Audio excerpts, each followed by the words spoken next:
Istiqomah merupakan keutamaan dalam Islam yang merupakan bukti dari kesungguhan seorang hamba dalam beribadah, dan ketika seseorang sanggup melawan segala ujian dalam perjalanan istiqomahnya, mendapat pahala surga di akhirat kelak. Allah Subhanahu wa Ta'ala berfirman, yang artinya, sesungguhnya orang-orang yang mengatakan Rabb kami ialah Allah, kemudian mereka istiqomah pada pendirian mereka, maka malaikat akan turun kepada mereka dengan mengatakan, janganlah kamu merasa takut dan janganlah kamu merasa sedih, dan bergembiralah kamu dengan memperoleh surga yang telah dijanjikan Allah kepadamu. Quran Surat Fussilat ayat 30.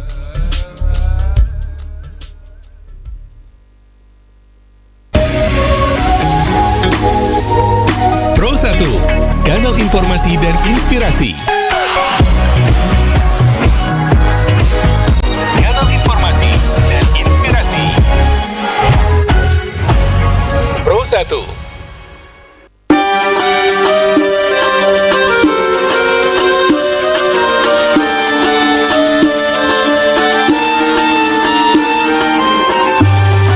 Buka lembaran hari yang penuh keberkahan bersama kami, Programa 1 RRI Cirebon, Kanal Informasi dan Inspirasi dalam Mutiara Pagi.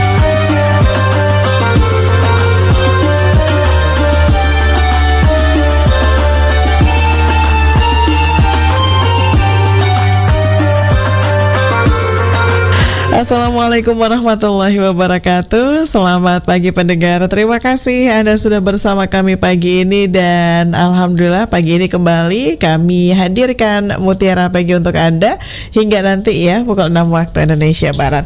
Dan alhamdulillah juga sudah hadir bersama kami di sini narasumber kami, Ustadz Nasuha Fakih SAGMESY.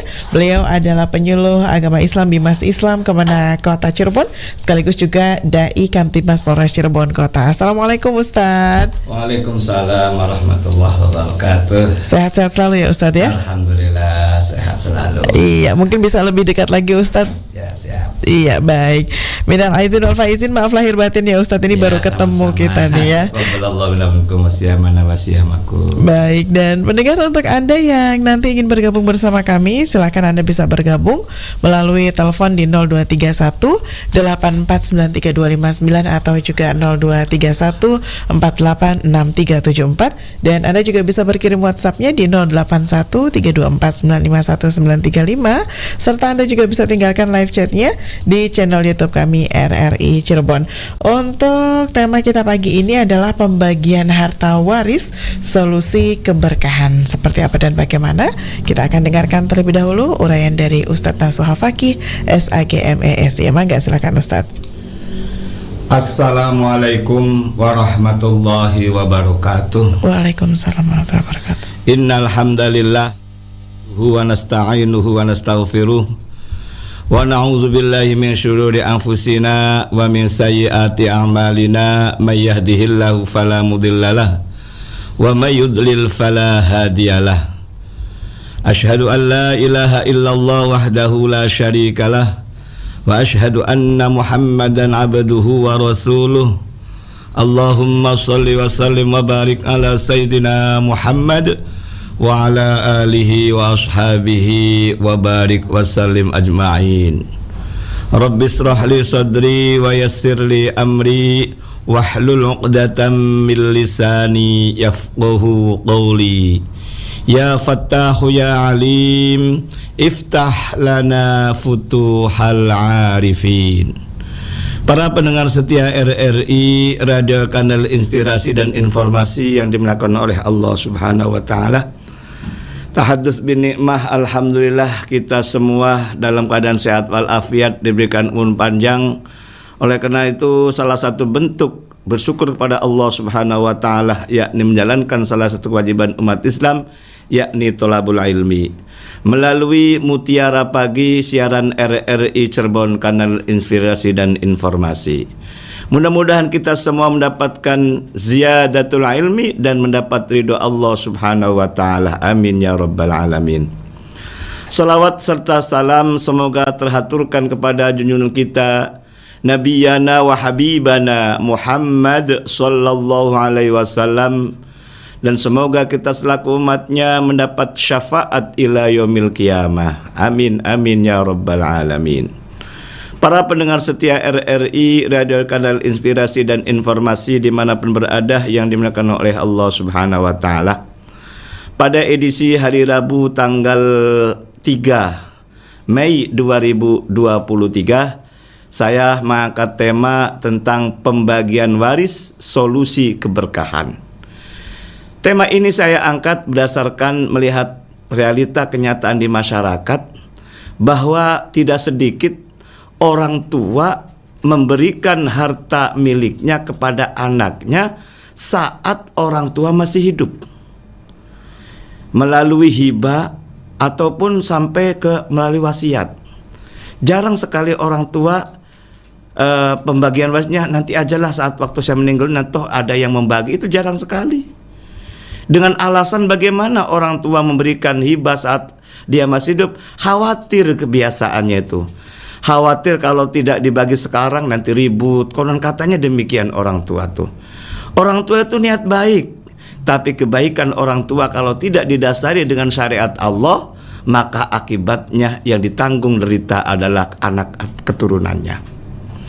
Karena tidak sedikit ketika orang tua memberikan hibah kepada anak dan maksimal orang tua memberikan hibahnya, tapi akibatnya anaknya itu tidak berkah apa yang dia dapatkan dari orang tuanya melalui hibah itu. Dulu orang tuanya kaya, ketika diberikan melalui hibah kepada anak, dilalaknya anak itu habis semua harta bendanya ketika pendapatan apapun diberikan waktu saat orang tua hidup melalui hibah itu. Itu tidak sedikit, itu nyata di lapangan itu. Bahkan pernah saya membagi waris, saya tidak disebut siapa dan di mana. Ternyata ketika sebelum pembagian waris, anak-anak satu dengan yang lain itu ada kecemburuan saat orang tua memberikan hibah, padahal masih ada lebih untuk pembagian waris ketika orang tua meninggal dunia. Satu daerah dengan daerah yang lain kadang-kadang nilainya tidak sama, walaupun sama rumahnya, ukurannya sama mungkin. Contoh kejadian saya sebutkan daerah pemberian hibah saja, di Cirebon dengan di Jogja. Waktu orang tua memberikan, ada anak di Cirebon, ada anak yang di Jogja. Waktu di Jogja, Jawa Tengah maksudnya itu pemberian hibahnya itu berupa rumah tapi di alas itu loh. Waktu itu tidak bukan tempat yang ramai lah gitu loh. Itu tentunya harganya murah itu loh. Tapi di kota Cirebon harganya mahal gitu loh. Tapi 10 tahun kemudian ternyata yang ada di Jogja yang tadinya harganya murah sekarang miliaran harganya. Sementara yang di Cirebon dulunya mahal, malah lebih murah daripada yang ada di Jogja. Akibatnya apa? Akibatnya terjadi kecemburuan antara anak satu dengan yang lain. Ini akibat dampak dari orang tua memberikan hibah kepada anak, padahal sama nilainya waktu pemberiannya. Tapi lambat laun, sudah sekian puluh tahun atau 10 tahun yang lalu itu berbeda. Karena di Jogja dulunya alas, sekarang menjadi titik kota yang ada di Jogja itu, sehingga nilainya mahal. Sehingga pemberian hibah orang tua dulu itu digugat oleh salah satu anaknya. Ini tidak adil dan seterusnya, harus dirubah dan seterusnya gitu loh. Ini sebuah malapetaka, berarti ini salah satu konkret ini. Maka bagaimana caranya kita mendapatkan hak dari orang tua sebagai anak ini, kira-kira mendapatkan suatu keberkahan. Walaupun sedikit tapi berkah, insya Allah az-ziyadatul khair, akan bertambah kebaikan-kebaikan berikutnya. Para pendengar setia RRI Radio Kanal Inspirasi serta informasi yang dimuliakan oleh Allah Subhanahu wa taala. Karena Allah Subhanahu wa taala berfirman dalam surat Al-A'raf ayat 96, Allah telah berfirman, "Walau anna ahlal qura amanu wattaqaw la fatahna 'alaihim barakatim minas sama'i wal ard." minas sama'i wal ardi walakin kadzabu fa akhadnahum bima kanu yaksibun. Jikalau sekiranya penduduk negeri-negeri beriman dan bertakwa, pastilah kami akan melimpahkan kepada mereka berkah dari langit dan bumi. Artinya di sini ketika orang tua ataupun siapapun, ketika dia beriman dan bertakwa kepada Allah Subhanahu wa taala, beriman dan bertakwa ini maksudnya sesuai dengan real agama Islam yang ada pada Al-Quran, yang ada pada hadis Nabi. Karena orang beriman dan bertakwa tidak lepas tentang Al-Quran dan hadis Nabi, termasuk dalam hal harta-harta milik orang tua. Jangan membuat hukum sendiri orang tua itu, memberikan hibah semuanya kepada anak. Akibatnya dampak negatifnya jatuh pada anak. Tadi sampaikan tadi, walaupun orang tua dulu kaya, belum tentu orang anak-anak berikutnya akan kaya juga. Ternyata habis, itu nyata itu. Dan tadi contoh sampel juga, ketika orang tua membeli hibah sama nilainya, tetapi puluhan tahun berikutnya berbeda, itu menjadi masalah juga. Maka oleh karena itu, ayo kita sebagai orang tua, kita kembalikan pada Al-Quran, kita kembalikan pada hadis Nabi. Kalau kita ingin hidup berkah, termasuk kedua keturunan kita, anak-anak kita, jangan sampai jatuh kepada anak kita menjadi masalah gitu loh. Dan orang tua tentunya ketika sudah tiada atau sudah meninggal dunia, sekarang ada di alam barzah, mungkin nangis, mungkin menyesal apa yang dia sampaikan, apa yang dia bagikan waktu dia masih hidup melalui hibah itu. Karena terus terang, orang yang meninggal dunia sekarang ada di alam barzah. Allah telah berfirman dalam surat Ar-Rahman, bainahuma barzakhun la yabghiyan. Dan di antara dua alam, artinya alam dunia dan alam akhirat, di situ ada alam barzah. Ada namanya alam barzah atau istilah alam kubur. Alam barzah itu maksudnya alam pembatas. Kemudian dimaknani oleh Profesor Dr. Muhammad Quraisy Shihab sebagai ahli tafsir yang ada di Indonesia. Beliau menyusun tafsir namanya Al-Misbah itu, bahwa yang namanya alam barzah itu bagaikan pembatasnya adalah dindingnya dinding kaca. Artinya kita kelihatan orang tua yang meninggalnya, melihat keadaan anak-anaknya yang ada di bumi. Ternyata anak-anaknya yang di bumi memberikan waktu saat orang tua hibah itu menjadi masalah gitu loh. Dulu orang tuanya kaya, jatuh pada anak tidak kaya, malah habis semua. Dulu ketika orang tua memberi hibah, ternyata masalah. Satu dengan yang lain saling menggugat, saling tadi istilah kecemburuan dalam keluarga itu. Nangis orang tua di alam barzah. Dia juga menyesal, tapi penyesalan tidak ada artinya. Maka kita sebagai orang tua yang masih hidup dan punya anak keturunannya, ayo kita bersama-sama jangan sekali-kali memberikan hibah kepada anak semuanya, menjadi malapetaka kepada anak. Maka kita harapannya ingin keberkahan. Kalau keberkahan diantaranya taat kepada Allah, amanu, beriman kepada Allah Subhanahu wa taala, wattaqau, dan takut kepada Allah, takwa kepada Allah. Karena kesemuanya itu Allah yang menggarisbawahi, Allah yang mengatur semuanya. Kita sadari juga para pendengar dimanapun berada, bahwa harta di dunia ini hanya sekedar titipan. Kita hanya sekedar titipan. Hak prerogatif, hak sebenarnya, hak absolut adalah Allah Subhanahu wa taala. Kita hanya sekedar titipan, walaupun kita susah payah, hakikatnya Allah memberikan amanah kepada kita. Ingat, Allah telah berfirman juga, innama amwalukum wa auladukum fitnah. Sesungguhnya harta-hartamu dan anak-anakmu menjadi fitnah ataupun ujian, cobaan bagi orang tuanya.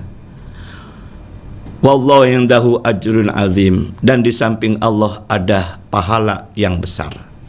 Di sini kalau kita orang tua hati-hati dalam masalah harta yang dia dapatkan, yang dia miliki. Kemudian dia itu kehati-hatian itu tidak sesuai apa yang tadi sampaikan tadi, atau tadi melalui hibah dan seterusnya, insya Allah di sisi Allah banyak pahala untuk orang tua. Minimal ketika orang tua itu mengikuti apa kata Allah melalui warisan, tidak melalui hibah, insya Allah akan memberikan jaminan surga. Yudkhilhu jannatin tajri min tahtihal anharu khalidina fiha wa dzalikal fawzul azim. Surat An-Nisa ayat 13. Tetapi ketika orang tua itu tidak sesuai dengan Al-Quran, melanggar syariat Allah, dia akan masuk neraka. Surat An-Nisa ayat 14-nya luar biasa. Nauzubillah, jangan sampai terjadi pada diri kita. Ayo kita ingin bahagia di dunia, juga selamat di akhirat. Itulah harapan kita. Mudah-mudahan apa yang saya sampaikan ini dapat dimengerti dan dipahami. Mangga bagi yang mau bertanya melalui Mbak Risma, silakan Mbak Risma. Baik, terima kasih Ustadz, dan silakan pendengar untuk Anda yang ingin bergabung bersama kami ya. Anda bisa bergabung melalui telepon di 0231 486374 atau Anda juga bisa berkirim WhatsApp-nya di 081324951935 serta Anda juga bisa tinggalkan live chat Anda di channel YouTube kami RRI Cirebon. Baik Ustadz, sambil kita menanti pendengar yang bergabung melalui telepon, kita sapa terlebih dahulu pendengar yang sudah bergabung melalui WhatsApp ya. Ini ada jauh nih Ustadz dari Kudus, ada Pak Harun. Assalamualaikum Ustadz, saya Pak Arianto dari Kudus, mau bertanya, misalnya saya menikah lagi karena status seorang duda beranak 3, sudah berumah tangga semua, apakah istri saya ini nanti otomatis ikut punya hak atas harta yang saya miliki karena saya masih punya harta bawaan Ustadz? Terima kasih. Berarti maksudnya istri yang sekarang, istri yang akan datang nih. Iya. Oke, terima kasih Pak Irianto, Pak Harun. Pak Rianto ini ternyata Pak Rianto di Kudus. Bukan Pak Harun ya. Iya. Mohon maaf lahir batin Pak Rianto dan semua pendengar dimana berada, kaitannya dengan masalah duda ditinggal cerai atau mati oleh istri yang pertama dan punya anak 3. Kemudian kalau sekiranya dia nikah lagi, emang kalau bisa harus nikah lagi, kasihan. Nah, daripada ngelamun dan seterusnya kan gitu. Nah, ketika suami ini punya harta bawaan setelah warisan dari istri yang pertama, kemudian nikah lagi dengan istri kedua, dan kemudian mohon maaf ketika meninggal suami berikutnya, maka istri dapat hak waris. Bedanya kalau harta bawaan, artinya harta didapat setelah menikah dengan istri yang pertama warisannya, maka itu namanya harta bawaan.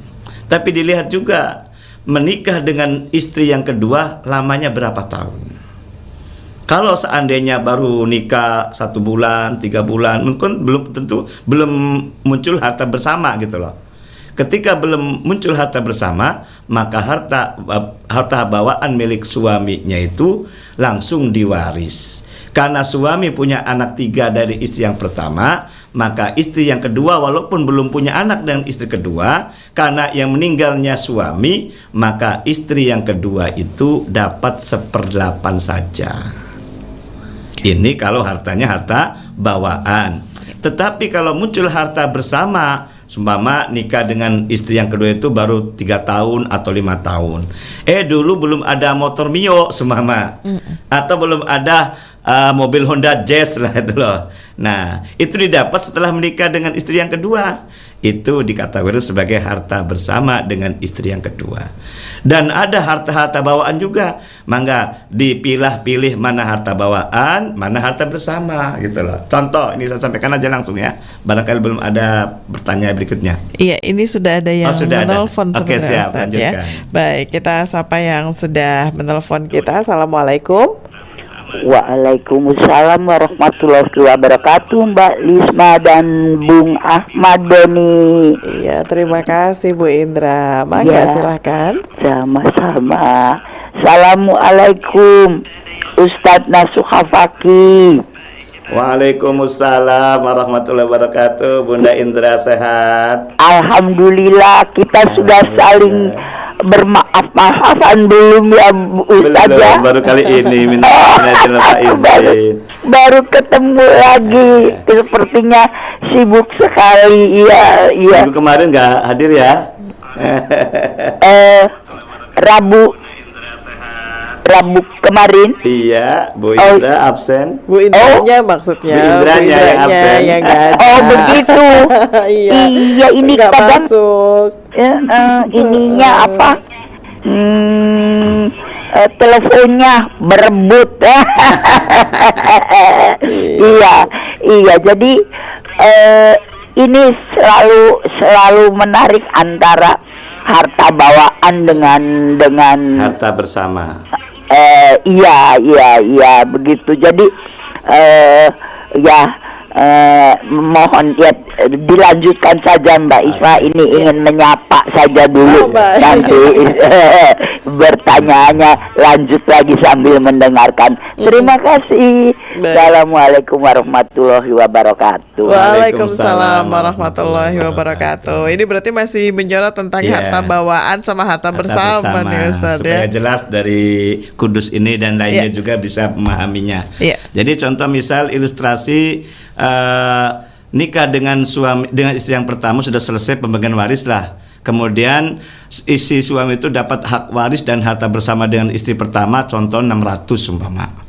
Kemudian nikah lagi dengan istri yang kedua, baru 3 tahun ternyata ada harta bersama, contoh berupa motor atau yang lainnya. Ada kendaraan gitu ya. Ada kendaraan nilainya selama 100 juta lah gampangannya. Nah, 100 juta menikah dengan istri yang kedua sudah 3 tahun itu namanya harta bersama.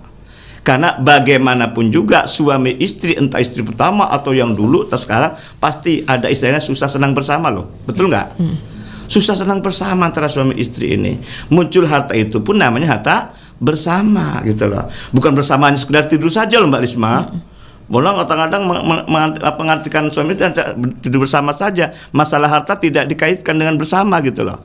Itu.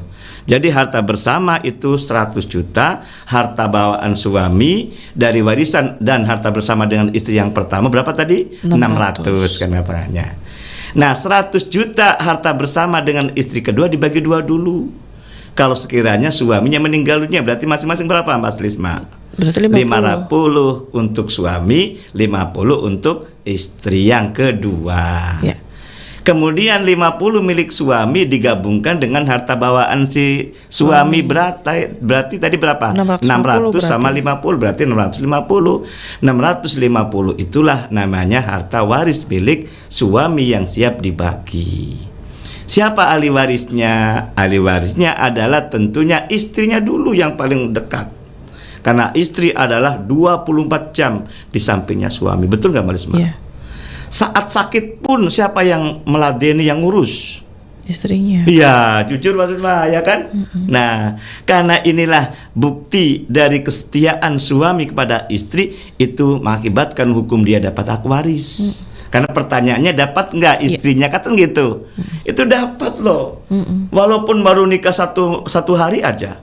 Meninggal dunia malamnya itu sudah dapat hak waris. Apalagi sudah berapa tahun tadi? 3 tahun. 3 tahun itu loh. Nah itu, jadi dapat hak waris hanya berapa? 1/8. Karena suami punya anak 3 dari istri yang pertama gitu. Kemudian anak-anaknya, kalau anak-anaknya itu ada laki ada perempuan, asobah bil khair. Sisa dari diambil 1/8 berarti berapa sisanya? 7/8. Itu kalau suaminya sudah tidak ada ayah ibunya. Kalau ayah ibunya ada, suami dapat hak juga. Kalau ada ayahnya suami meninggal dunia tadi dapat 1/6. Ibunya suami masih ada dapat 1/6. Tentunya anak tadi berubah, tetap anak mendapat asobah bil khair. Tinggal dicari KPT-nya karena istri dapat 1/8. Ayah dapat 1/6, ibu dapat 1/6. Di situ ada KPT. Habis dibagi 6 sama 8 itu berapa? Berarti 24. 24 dibagi 8 sama dengan 3. 20 bagi 6 sama dengan 4. Berarti 3 tambah 4 tambah 4 berarti berapa Mbak Lesma? 11 menuju angka 24 sama dengan masih banyak ya 13. 13 itu untuk ketiga anaknya. 13/24 itu. Iya, 13/24. Istri yang tadinya 1/8 berubah menjadi 3/24. Si ayah yang tadinya 1/6 berubah menjadi 4/24. Ibu kandungnya suami tadi 4/24. Sisanya untuk ketiga anaknya. Kalau anaknya ada laki, ada anak perempuan. Kalau anaknya perempuan semua beda lagi Mbak Sima. anaknya perempuan 2/3 bukan sisa kan gitu. Nanti dilihat dari KPT-nya berapa dan seterusnya. Mudah-mudahan dengan cara ini, karena semua Allah memberikan ilmu kepada kita. Salah satu ilmu adalah masalah pembagian hak waris, ada fikih mawaris ini. Ayo kita bersama-sama kembalikan kepada koridor hukum, yakni Al-Quran dan Al-Hadis. Itu demikian. Baik. Itu kan kalau meninggal ya Ustaz. Kalau misalnya ya orang nggak ada yang mau berpisah Iya, gitu. betul. Kalau bercerai gitu Ustaz, itu nanti gimana? Kalau bercerai dengan suami yang kedua, iya, istri yang kedua. Nah. Dan mungkin bisa dibilang belum ada harta bersama begitu. Ya. Jadi hanya murni harta bawaan dari suaminya. Ya. Nah, itu gimana Ustaz? Kalau cerai, hidup lah ibaratnya, maka harta bawaan milik suami tidak dapat hak waris kepada istrinya. Istri baru ini nggak dapat? Iya, paling ada istilah mut'ah gitulah. Mut'ah itu bebungah untuk istrinya. Jadi dianjurkan, tidak wajib. Oke. Dan bahkan ketika kayak hadiah gitu ya? Iya, kayak hadiah, iya. Okay. Jadi mut'ah bahasa fikih munakahatnya itu. Jadi di saat dicerai istrinya itu kemudian hak waris tidak dapat karena belum meninggal ya, masa warisan gitu loh. Oke, baik. Jadi hanya hadiah. Gitu. Hanya hadiah gitu hanya loh. Hanya sekedar hadiah. Iya, ya, apalagi belum ada. Itu besarannya bebas. Bebas, apa yang dia sukai, apa yang kerelaan dari mantan suaminya tadi. Oke, baik. Terima kasih Ustadz. Kembali kita sapa pendengar. Assalamualaikum. Waalaikumsalam warahmatullahi wabarakatuh. Iya. Pak Risma. Pak Maman, mangga silahkan. Assalamualaikum Pak Kiai Nasihat Fakih. Waalaikumsalam warahmatullahi wabarakatuh. Pripun Pak Maman sehat? Alhamdulillah sehat. Pak Kiai sehat ya. Alhamdulillah. Iya, menarik Pak Kiai, ini kaitan dengan konspirasi pembagian waris ya. Saya hanya memberikan masukan barangkali atau saran ya, ini untuk proses implementasi waris ini di masyarakat kan hanya semacam konsep atau semacam pedoman, sementara dalam implementasi atau dalam penerapannya masih bingung, dan kadang-kadang pendukung pejabat di daerah atau di desa itu tidak memahami semuanya. Untuk itu mungkin konsep yang sampaikan Pak Kiai ini harus dipraktekkan oleh para lurah, oleh para kepala desa, dan harus ada dukungan dari pihak-pihak tertentu, terutama dari Kemenag. Ini yang pertama. Lalu yang kedua, mungkin dasar-dasar ini juga harus disampaikan kepada para guru agama gitu. Karena kalau hanya konsep Pak Kiai terus menerus didengar oleh orang yang itu lagi, mungkin ya sosialisasi ini hanya sebatas seperti ini. Sementara dalam pembagiannya kembali kepada kebiasaan atau budaya. Itu yang saya rasakan, yang saya lihat di masyarakat, budaya yang dipakai Pak Kiai. Karena tadi dalam pelaksanaannya tidak memahami konsep dasar kompilasi ini. Itu aja barangkali Pak Kiai yang dapat saya sampaikan sarannya. Terima kasih, mohon maaf barangkali ada yang tidak berkenan. Terima kasih. Wassalamualaikum warahmatullahi wabarakatuh. Waalaikumsalam warahmatullahi wabarakatuh. Mangga silakan Ustaz. Terima kasih sarannya, mudah-mudahan didengar oleh beberapa pihak, terutama kepada pemerintah daerah dan didukung oleh Kementerian Agama khususnya Kota Cirebon ataupun yang lainnya. Dan saya juga buku yang saya susun ini Pak Maman, di situ ada kata sambutan dari Ketua MUI Kota Cirebon, di mana salah satu di antara sambutannya itu memotivasi, mendorong supaya guru-guru agama, terutama yang di SD, di MI, di SMP, di MTS, di Alia ataupun SMA, bahkan sampai perguruan tinggi plus di pondok pesantren, lebih utama kedepankan ataupun mempelajari ilmu waris ini. Itu. Nah, tinggal bagaimana cara pelaksanaannya. Mungkin harus ada sinergi, harus kolaborasi. Kaitannya dengan jangan sekedar konsep, benar gitu loh. Bahkan saya ibaratnya itu, saya kadang-kadang curhat sama orang yang punya pemangku kebijakan, ini waris ini hampir punah gitu loh, hampir hilang gitu loh. Sebabnya apa? Implementasinya tidak dibuktikan gitu masalahnya. Ayo kita membumikan gitu. Jangan sekedar kita bicara, tapi kita amalkan, kan gitu. Jangan kita memahami tapi kita laksanakan. Mudah-mudahan kita amalkan dan laksanakan ilmu itu, insya Allah akan keberkahan akan muncul di tengah-tengah keluarga kita. Amin. Itu yang kita harapkan kan. Makanya saya mohon maaf, mohon izin, mohon doanya juga. Saya semangat pengen menyebarluaskan masalah ilmu yang hampir langka ini, yang hampir punah ini. Walaupun ya banyak diantaranya dukungan seterusnya, tapi tidak sedikit orang yang nyinyir kepada saya juga. Inilah sebuah perjuangan. Baik, terima kasih Ustadz. Selanjutnya kita sapa yang sudah bergabung di WhatsApp ya Ustadz ya. Ini ada Pak Awan di Kuningan Ustadz. Assalamualaikum Ustadz, Mbak Isma, semoga sehat selalu, amin. Terima kasih, begitupun dengan Pak Awan sekeluarga ya. Saya punya anak satu-satunya Ustadz. Laki perempuan? Ini tidak disampaikan Ustadz, laki perempuan ya. Dan saya sudah menyerahkan segala warisan yang saya punya kepada anak saya. Apakah saya salah melakukan hal ini Ustadz? Mohon suaminya petunjuk. Meninggal dunia, istrinya? Kayaknya di sini diceritainnya pokoknya semuanya udah dikasihin begitu Ustadz ya. Nah ini kalau mau diperbaiki mungkin caranya bagaimana begitu Ustadz. Dan cara menyampaikan yang bingung itu kan ketika kita udah ngasih terus mau ngomong yang benar, itu kan takutnya ada beberapa pihak yang nggak berkenan begitu. Padahal yang benernya harusnya begini gitu. Nah itu gimana Ustadz? Terima kasih Pak Awan di Kuningan. Mungkin tidak jauh beda seperti orang tua yang lainnya. Jadi kadang-kadang orang tua ini secara umum, ya mohon maaf ini saya tidak bicara pribadi, secara umum kadang orang tua sudah tua ini. Apalagi sudah tidak mendapatkan penghasilan, kata sudah pensiun, semuanya pure, semuanya terserah pada anak. Itu tidak tepat sebetulnya sih. Sampai kapanpun kasih sayang orang tua ke anak emang benar sepanjang masa. Tapi ingat, kasih sayang anak kepada orang tua hanya sepenggalahan. Muncul kekecewaan orang tua di saat hartanya sudah diberikan kepada anak, namanya anak ya tadi, kasih sayangnya hanya sepenggalahan. Maka istilah orang tua pernah disakiti oleh anaknya hanya sekejap mata. Itu beberapa bulan yang lalu saya akan mengambil tema itu kan. Kasih sayang anak ke orang tua hanya sekejap mata, itu nyata itu loh. Maka bagaimana kalau sudah nasib menjadi bubur nih persoalannya ini? Maka kalau gitu kita diskusikan ataupun dialog dengan anaknya dengan ramah tamah. Bagaimanapun juga anak adalah anak. Tapi jangan sampai anak jadi musuh kita. Anak jadi menjadi fitnah kita.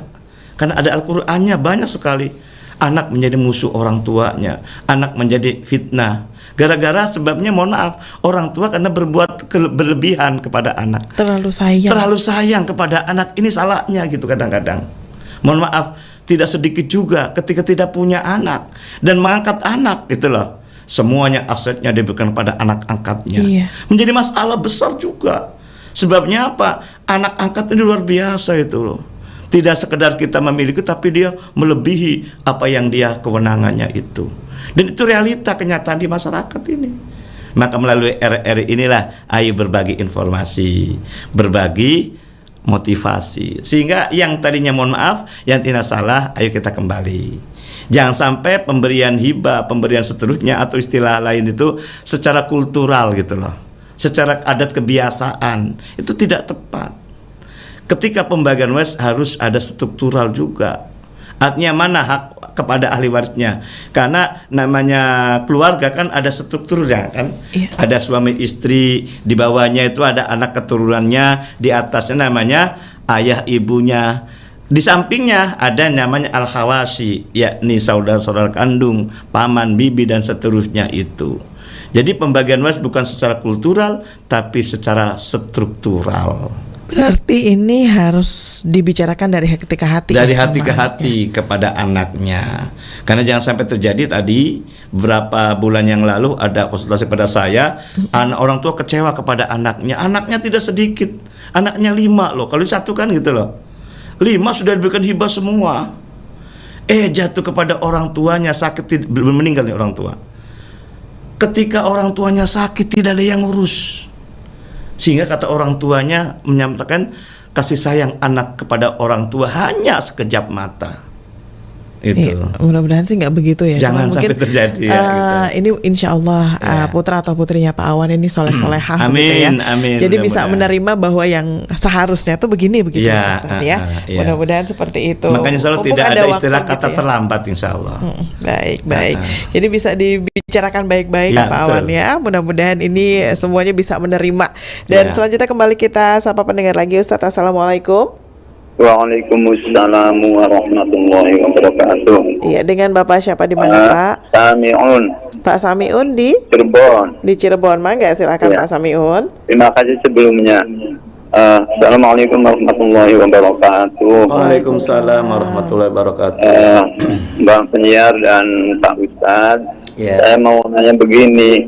Kalau orang yang meninggalkan waris itu belum haji, nah itu harus dihajikan, dibadal hajikan dulu enggak sebelum dibagikan hartanya kepada para ahli waris, karena kasihan kan yang belum haji itu, apalagi hartanya banyak yang diwariskan, lalu dia baik bapak atau ibu terutama ya itu belum haji, hartanya baik-baikan kepada seluruh ahli warisnya, kasihan itu capek-capek haji belum.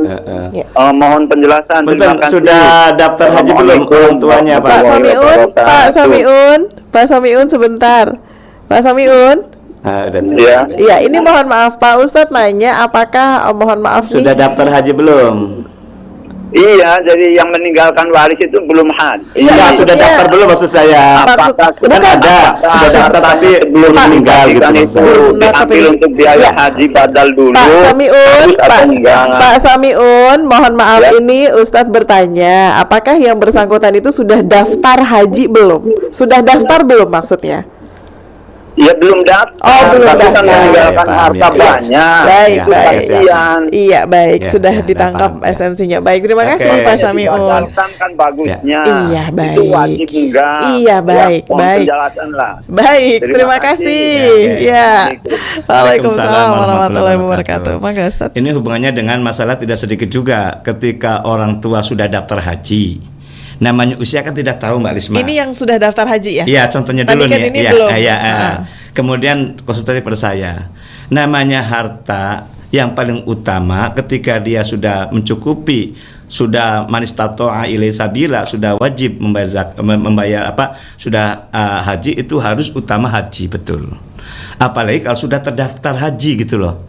Kalau sudah terdaftar haji, ya karena mungkin tidak bisa haji sendirian maka dibadalkan. Itu yang prioritas utama yang sudah daftar haji.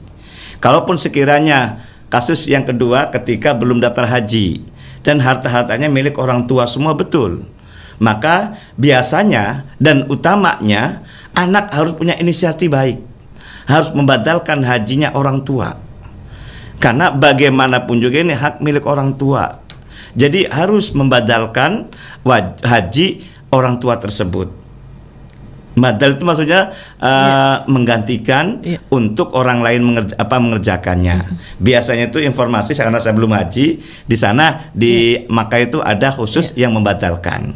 Nah, tidak mahal kalau badal, antara 10 sampai 15 juta.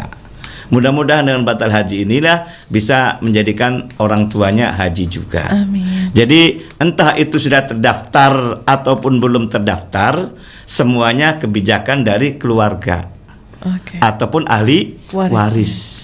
Kebijakan itu kalau bisa dimotivasi, ayo kita ambil sebagiannya untuk mendaftarkan ataupun membadalkan haji. Itu berarti, mohon maaf Ustadz Isma potong, berarti misalnya ini kan berarti harus sesuai syar'i dulu nih dibagi nih kepada ahli warisnya. Iya pasti. Nah nanti dari situ patungan berarti Ustadz ya? Bukan. Oh bukan. Kalau emang ini kebijakan Jadi, dari dipotong dulu diambil buat dulu badal. buat badal itu loh. Jangan sampai ketika sudah diberikan kepada anak, Iya. biasanya ada salah anak yang eman lah. Iya bahasa gitu. Dalam hatinya nggak tahu gitu ya? Iya nggak tahu, orang tua nggak tahu. Tapi kalau bisa diambil dulu untuk badal haji itu lebih bagus. Oke, baik. Karena ini adalah salah satu bukti cinta pada orang tua. Dan kalau bila perlu, kalau hartanya banyak gitu loh, ada sebagiannya diwakafkan untuk atas nama orang tua. Tidak sekedar haji kalau saya sih, wakafkan untuk orang tua. Supaya jadi amal jariah ya? Supaya jadi amal jariah, benar. Mohon maaf, namanya anak kadang-kadang kan lupa mendoakannya. Iya. Itu loh. Kesibukannya orang tua, kesibukan anaknya. Kalau seandainya orang tua kaya loh ya. Iya. Jadi hanya melimpah luas, banyak gitu harusnya banyak gitu loh. Toh yang namanya hibah, namanya wasiat, wakaf, itu tidak boleh sepertiga melebihi, cuma itu aja kok. Ya miliaran sepertiganya berapa kan banyak kan itu loh. Cuma 300. Berarti Ustadz ketika misalnya ini mohon maaf Isma potong lagi, hartanya banyak nih. Ini pertama dipotong dulu untuk badal. Kemudian untuk hibah atau wakaf itu dulu ya. Baru sisanya dibagikan untuk ahli waris gitu. Kalau emang banyak loh ya. Iya. Berarti kalau begitu ya. Jangan, perhitungannya gitu begitu ya. Iya betul. Iya. Kasihan orang tua tuh luar biasa susah payah. Tetap dia punya perhatian dari anak. Terutama kuncinya di anak sebetulnya sih. Kuntinya di anak. Gimana anak empati kepada orang tua tadi. Orang tua belum sempat haji, orang tua belum sempat mewakafkan sebagiannya. Toh anak pun dapat hak banyak loh padahal itu loh. Miliaran sih masalahnya contohnya. Sementara orang tua belum haji. Makanya apa yang disampaikan oleh pasien itu luar biasa bagus. Tapi kita kembali kepada niat baik dari anak-anaknya sebagai ahli waris. Dan semua ahli warisnya. Semua ahli waris. Dan bila perlu keluarga besarnya. Iya, keluarga besarnya. Bila perlu tanya deh sama orang yang ngerti gitu loh. Kiai setempat bagaimana caranya gitu. Biar enak, biar clear gitu loh. Asik. Baik. Ustadz, ini sayang sekali waktunya tinggal sedikit lagi sebagai penutup. Mangga silakan Ustadz. Para pendengar dimanapun berada dan Mbak Lisma yang saya hormati, mudah-mudahan dengan melalui Mutiara Pagi ini bisa menjadi paham kaitannya dengan harta-harta milik orang tua. Amin. Dan orang tua jangan mudah untuk memberikan hibah kepada anak-anaknya. Ada koridor hukumnya yang jelas. Mana hibah, mana wasiat, mana waris. Utama namanya waris itu yang paling penting. Hibah tidak wajib, bahkan hukumnya mubah. Wasiat tidak wajib, sunnah muakkad. Tapi yang paling wajib, yang paling penting fardu ain adalah waris.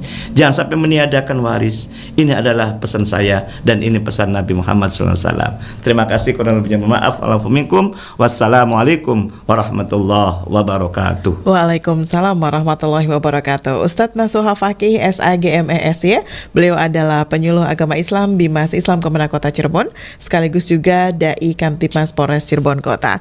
Dan semoga perjumpaan kita di pagi ini bisa menambah keimanan dan ketakwaan kita kepada Allah Subhanahu wa taala dan semakin paham ya bagaimana berkah rahmat ketika kita pahami betul bagaimana sistem pembagian waris ya Ustadz ya. Dan pendengar, hingga di sini kebersamaan kami menemani Anda dalam sajian Mutiara Pagi kali ini. Terima kasih untuk kebersamaannya. Kami pamit undur diri. Wassalamualaikum warahmatullahi wabarakatuh.